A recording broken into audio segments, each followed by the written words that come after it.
নমস্কাৰ মই গীতাঞ্জলি শৰ্মা পুনৰ এটা ইনফৰমেটিভ ভিডিঅ লৈ আহিছো আপোনালোকৰ বহুতৰ মনলে হয়তো এই প্ৰশ্নটো আহে যে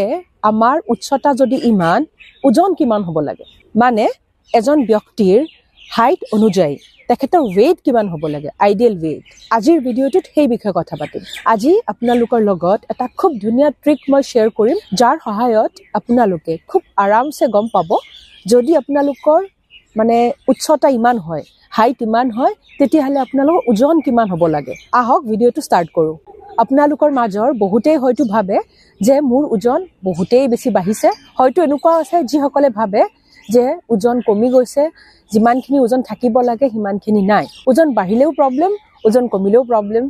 আমাক লাগে এটা আইডিয়াল ওজন আৰু যদি আপুনি এটা স্বাস্থ্যকৰ জীৱন বিচাৰে তেতিয়াহলে ওজন মেইনটেইন কৰা ওজনক নিয়ন্ত্ৰণ কৰি ৰখাটো খুবেই জৰুৰী মই মোৰ প্ৰায়বোৰ ভিডিঅ'ত এয়া উল্লেখ কৰো যে চৰ্বি মানে বেমাৰ যদি আপোনাৰ শৰীৰত বহুত বেছি চৰ্বি আছে তেতিয়াহলে ডায়াবেটিস হৃদৰোগ ষ্ট্ৰোক কোলেষ্টৰল এই সমস্যাৰ সন্মুখীন আপুনি হ'বই গতিকে আপোনাৰ মুখ্য উদ্দেশ্য হ'ব লাগে শৰীৰৰ ওজনক নিয়ন্ত্ৰণ কৰি ৰখা অলপতে দিল্লীত অনুষ্ঠিত হোৱা এজেণ্ডা আষ্টকত দেশৰ খুব প্ৰসিদ্ধ হৃদৰোগ বিশেষজ্ঞ মানে হাৰ্ট স্পেচিয়েলিষ্ট ডক্টৰ নৰেশ ত্ৰিহান আৰু লিভাৰ স্পেচিয়েলিষ্ট ডক্টৰ এছ.কে. সৰিনে ভাগ লৈছিল এই অনুষ্ঠানটিত লিভাৰ স্পেচিয়েলিষ্ট ডক্টৰ এছ.কে. সৰিনে আমাৰ শৰীৰৰ ওজন কিমান হোৱা উচিত তাৰ বিষয়ে উল্লেখ কৰিছে আৰু লগতে শৰীৰৰ উচ্চতা অনুযায়ী আপোনালোকে ওজন কেনেকৈ উলিয়াব তাৰ এটা ফৰ্মুলা উল্লেখ কৰিছে আৰু এই ফৰ্মুলাটো খুবেই সহজ শৰীৰৰ উচ্চতা অনুযায়ী ওজন কিমান হ'ব লাগে হেয়া জানিবলৈ প্ৰথমতে আপোনালোকে আপোনালোকৰ উচ্চতাক সেন্টিমিটাৰলৈকে কনভাৰ্ট কৰক মানে সেন্টিমিটাৰত জোখক আপোনালোকৰ উচ্চতা কিমান আৰু তাৰ পৰা 100 বিয়োগ কৰক 100 বিয়োগ কৰাৰ পিছত যিটো নম্বৰ আহিব সিমানে আপোনালোকৰ ওজন হ'ব লাগে সেইটো আপোনালোকৰ আইডিয়াল weight এটা উদাহৰণ দি বুজাম মই আপোনালোকক তেতিয়া বুজাত সহজ হৈ পৰিব ধৰি লওক এগৰাকী ব্যক্তিৰ উচ্চতা 150 সেন্টিমিটাৰ যেহেতু আমি সেন্টিমিটাৰত জখিব লাগিব সেই কাৰণে 150 সেন্টিমিটাৰ বুলি ধৰি লৈছো ঠিক আছে 150 সেন্টিমিটাৰৰ পৰা আপুনি 100 বিয়োগ কৰক কিমান থাকিল 50 মানে সেই ব্যক্তি গৰাকীৰ ওজন হ'ব লাগে 50 কেজি এই ফৰ্মুলাটো বুজিলে নিশ্চয় আপোনালোকে কিন্তু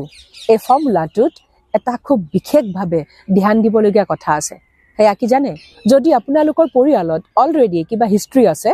মানে এনেকুৱা কিবা জেনেটিক প্ৰবলেম অলৰেডি আছে মানে ধৰি লওক কাৰোবাৰ ডায়াবেটিস আছে নতুবা কেন্সাৰ আছে হাৰ্টৰ প্ৰবলেম আছে কোলেষ্টৰল ইস্যু আছে তেতিয়াহলে এই যে ওজনটো কলো মই সেই ওজনৰ পৰা আপোনালোকে আকৌ 5 কেজি বিয়োগ কৰিব লাগিব মই যে উদাহৰণটো দিছিলো তাত 150 সেন্টিমিটাৰ আছিল উচ্চতা 150 সেন্টিমিটাৰৰ পৰা যেতিয়া আমি 100 বিয়োগ কৰিলো কিমান পালো 50 সেই 50ৰ পৰা আকৌ আমি 5 বিয়োগ কৰিব লাগিব যদিহে আপোনালোকৰ ঘৰত কাৰোবাৰ এনেকুৱা সমস্যা আছে কাৰণ আপোনাৰো হ'ব পাৰে যদি জেনেটিক ইস্যু হয় মা দেউতাৰ আছে তেতিয়ালে আপোনাৰো প্ৰবলেম হ'ব পাৰে সেই কাৰণে সেফাৰ সাইড মানে নিজক সুৰক্ষিত কৰি ৰাখিবলৈ আপোনালোকে 50ৰ পৰা 5 আকৌ বিয়োগ কৰক কিমান হ'ল 45 কেজি আপোনাৰ আইডিয়াল weight এটা স্বাস্থ্যকৰ জীৱনশৈলীৰে ওজন নিয়ন্ত্ৰণ কৰিব শিকক আয়ুষ্মান ভৱৰ প্ৰত্যেক গৰাকী দৰ্শকক মোৰ আন্তৰিক মৰম তথা শ্ৰদ্ধা জ্ঞাপন কৰিছো আৰু আশা কৰিছো আপোনালোক আটায়ে সুখ শান্তি সমৃদ্ধিৰে যাতে জীৱন কটাব পাৰে তেন্তে আজিলৈ আহিছো এটা নতুন ভিডিঅ'লৈ আপোনালোকৰ মাজলৈ পুনৰ আহিম stay happy and stay healthy love you all